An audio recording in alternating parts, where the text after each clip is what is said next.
Lyra Ashcroft had never been inside a wolf pack's territory before, but she had been standing at its border for 20 minutes, and nothing had come to kill her yet.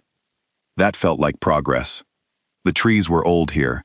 Thick trunks, dark bark, roots that pushed up through the soil like knuckles. The forest smelled like pine and cold earth, and something else, something alive and watching. She could feel eyes on her from the shadows between the trees. She did not look for them. Her mother had always told her that looking for things that were watching you was a good way to remind them that you were watching back. Her mother had said many things. Most of them, it turned out, had been clues. The letter was folded in Lyra's coat pocket. She had read it so many times in the past 3 days that the creases were soft now, the paper almost worn through at the corners. The handwriting was her mother's, careful and slanted. The letters formed the way a person writes when they know the words matter. Go to the Varen pack, tell them your name, they will know what to do with you. That was all.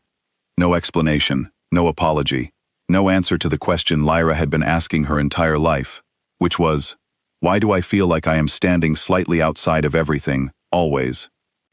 She crossed the border anyway. The pack house was large and built from dark wood and stone, set into the hillside like something that had grown there rather than been constructed.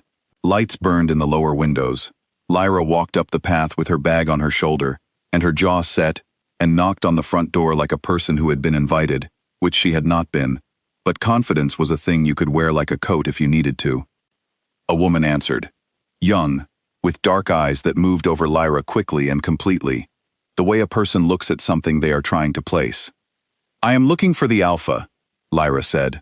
My name is Lyra Ashcroft. My mother was Eleanor Ashcroft. I was told to come here. The woman's expression did something complicated. It moved through surprise and settled somewhere near recognition, though recognition of what, Lyra could not tell. Come in, the woman said. I am Dara.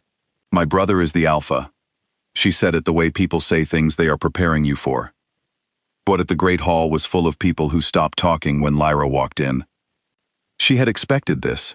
She had not expected how complete the silence would be, or how quickly it would spread from one end of the room to the other, like a stone dropped into still water.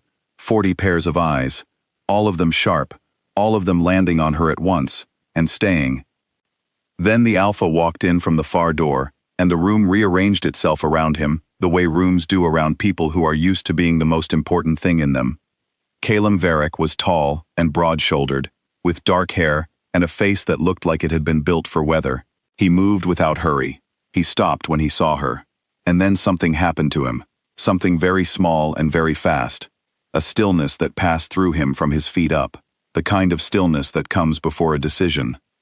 Lyra watched him make it. She saw the exact moment he looked at her, and looked away, and closed something behind his eyes like a door being shut. He crossed the hall. He stood in front of her. He was close enough that she could see the tension in his jaw, the careful control in his expression. You are human, he said. Yes, she said. You do not belong here. She held his gaze. I was sent here by my mother. She passed away 4 days ago. She left me a letter with your pack's name in it, and told me to come. I did not come here because I wanted to. I came here because I had nowhere else to go, and the only information I have is a dead woman's letter. She paused. So here I am. The room was still very quiet. Cael looked at her for a long moment. His face gave away nothing. Whatever had moved through him when she first walked in was completely gone now, locked away somewhere she could not see. You can stay 1 night, he said. We will figure out what your mother's connection to this pack was. Then you will leave. He walked away. Lyra stood in the middle of the hall with 40 wolves watching her and told herself that 1 night was enough to start with. The formal rejection came the next morning. She was not prepared for it to be public. She did not know enough about pack customs to know that it would be, that the Alpha's word on such things had to be spoken in front of witnesses, or it held no weight. She found out when Dara came to her room with a face that was carefully composed, and said quietly, My brother has called the pack to the hall. You should come. Lyra came. Cael stood at the front of the room. The pack stood behind and around him, and Lyra stood at the entrance. And he said the words, old words, formal words, the kind that had been used in this pack for generations. Words that meant, this woman is not mine, this bond is not recognized, she does not carry the protection of this pack. The room was so quiet she could hear the fire in the hearth. When he finished, he looked at her. There was something in his expression that was not quite regret, and not quite certainty. It looked like a man who had made a decision, and was committed to it regardless of the cost, which is different from a man who believes the decision was right. Lyra looked back at him for a long moment. Then she said, clearly, in front of everyone, I did not come here for you. She meant it. She had come for answers. She had come because her mother, in her final act, had pointed her here, like an arrow pointed at a target. She had come for the letter's promise of, they will know what to do with you. She had not come for him, but the way his jaw tightened told her the words had landed somewhere anyway. She stayed. Not because of him. Because Dara found her packing her bag that afternoon and sat down on the edge of the bed and said, there are things about your mother I think you deserve to know. They are in the old texts. Give me 2 days. Lyra gave her 2 days. The nights in the pack house were strange. The building breathed differently after dark, the timbers settling, the wind moving through the gaps in the old stone, and something else. Footsteps in the hall outside her door, very late, that stopped and then went away. She noticed it the first night and told herself it was nothing. She noticed it the second night and left her window open a little, for the air. She did not examine this decision too closely. Dara found the texts on the third day. She came to Lyra in the kitchen at midnight, because that is when she finished reading them, and she sat down across the table and put a very old book between them and said, your mother did not tell you what you are. My mother did not tell me many things, Lyra said. This is the most important one. Dara turned the book so Lyra could read it. The text was old, but the words were clear, copied carefully by many hands over many years. It described a practice older than the pack itself. The moon goddess, Selene, the first light, the one the wolves prayed to, did not choose her vessels from among the wolves. She chose from the edges, from the people who lived near the packs but not inside them, from the daughters born with the mark. Lyra had stopped reading. Her hand went to her collarbone without her meaning it to the birthmark she had covered her entire life. A half-moon shape, small, the color of old silver. She had always been embarrassed by it. She chose you before you were born, Dara said. Your mother knew. She kept you away from us for as long as she could. I think she was trying to let you have a normal life. Lyra sat very still. The kitchen clock ticked. The fire in the hearth popped once and settled. She could have told me, Lyra said finally. It was not a question. It was not an accusation. It was just the only sentence she had for the weight of it. Dara poured her tea. She did not say it would get easier. Some things do not get easier. They just become part of the weight you carry, until carrying it feels normal. Cael found out the way men like him always find out important things. Last, and from someone who is not entirely sorry to be the one telling him. His gamma brought him the text. Dara had left it where it would be found. He read it alone, in his study, with the door closed. Then he sat for a long time with the book in his hands, and thought about the morning he had stood in front of his pack, and spoken words he could not take back. He thought about the way she had looked at him.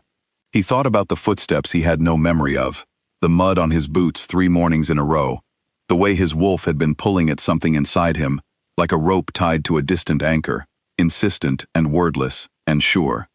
He had told himself it was the strangeness of having a human in the house. He had told himself many things. He put the book down and went to find her. She was in her room. The door was open. She was sitting by the window with a cup of tea that had gone cold, looking out at the forest in the dark. He stood in the doorway. She did not look at him. He stood there long enough that it became uncomfortable, which was unusual for him. He was not a man who was often uncomfortable. He found that he did not have a prepared speech, which was also unusual. He was the alpha of a pack of 200 wolves. He gave speeches. He made decisions, and explained them clearly and without apology. He stood in her doorway and could not find a single word. Say something, she said, still looking out the window, or leave. I was wrong, he said. 3 words. That was all he had. He knew it was not enough. He said it anyway because it was true. and because he had spent his whole life believing that the thing you said when you were wrong was nothing at all, and he was tired of believing that. She looked at him then. Her gray eyes moved over his face the way they always did, looking for the thing underneath the surface, the thing he was almost never willing to show. She found it. "The floor," she said, and turned back to the window. "You can sleep on the floor." He brought a blanket from the hall and lay down on the floor of her room, and his wolf, which had been pulling at him for weeks, restless and unhappy, and certain of something he kept refusing, finally went quiet. He was asleep in minutes. He had not slept well in weeks. The bonding ceremony happened 10 days later, under a crescent moon. It was not a celebration. Lyra had asked Dara if it had to be, and Dara had said no, and Lyra had said good. It was a reckoning instead, for the pack that had watched him reject her, and now stood witness to the bond being honored. For Lyra, who stood among wolves as something that had no clean word yet. Not wolf, not just human, not quite goddess-touched in any way that fit inside their categories. For Cael, who stood beside her and carried the public weight of having been wrong in the same place where he had been wrong, he did not look away from her during any of it. The elders spoke the old words. Lyra repeated what she was told to repeat. Cael repeated what he was told to repeat, and when he spoke her name, he said it like it was something he intended to keep. At the end, as tradition required, Lyra lifted her hand and touched the mark on her collarbone. She had been embarrassed by it her entire life. She was not embarrassed by it now. It glowed once. Soft, silver white, brief as a match being struck in a dark room. Then it was done. The forest was quiet. The moon was thin and high, and very bright. Around them the pack stood in silence, and then someone started to move, and then there was noise again, and warmth, and the ordinary sound of people who had witnessed something and were returning to themselves. Lyra stood still for a moment longer. She did not feel holy. She did not feel transformed. She felt tired and strangely solid, like something that had been in the wrong place for a long time had finally come to rest. She felt chosen, which was not the same as feeling blessed. She kept the two things separate in her mind, deliberately, because she thought they were important to keep separate. Someone had chosen her path before she was born, and she was grateful, and she was also a woman who would have liked to have been asked. She thought her mother would have understood that. Cael moved beside her. He did not take her hand. He stood close enough that their shoulders almost touched and waited. She looked at him. "You have a lot to make up for," she said. "I know," he said. "I am going to hold you to that. I am counting on it," he said. She looked back at the forest.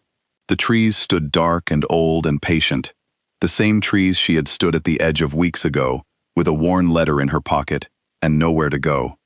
She had walked in without being invited, and stood in the silence of 40 pairs of eyes, and refused to look small. She was still that person.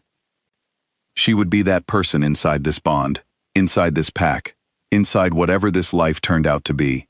She had not given that up. She did not intend to. The moon stayed high and bright above them. It did not need to watch. It already knew how this ended. It had always known.